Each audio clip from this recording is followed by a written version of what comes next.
Bea Alonzo may nabuking kay David Licauco, ano ito ating alamin.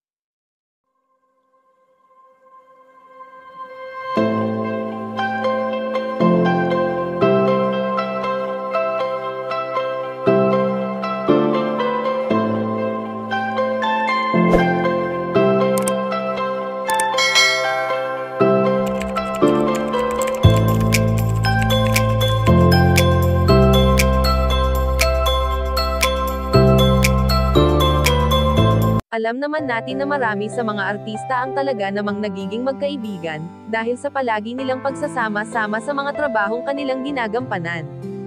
Sa pagiging hot topic nga ngayon ng Tambalang Barda, ay hindi naman lingid sa ating kaalaman na maraming sa nagko-content ng interview ang pinaunlakan na nina David Licauco at Barbie Forteza.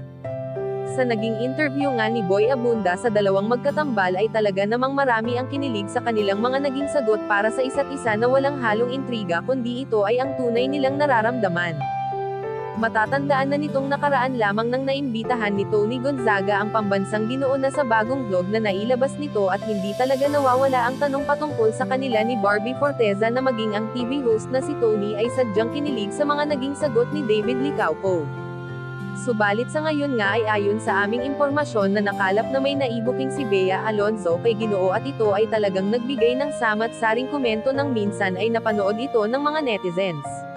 Ang tanong ni Bea Alonzo na kung crush ba ni David Licauco si Barbie Forteza at ang sinagot niya, paano kung sabihin kung hindi, na agad na namang kinumpirma ng machine na hindi nagsasabi ng totoo ang binata na agad tinawanan ni Bea ang hindi pagsasabi nito ng totoo.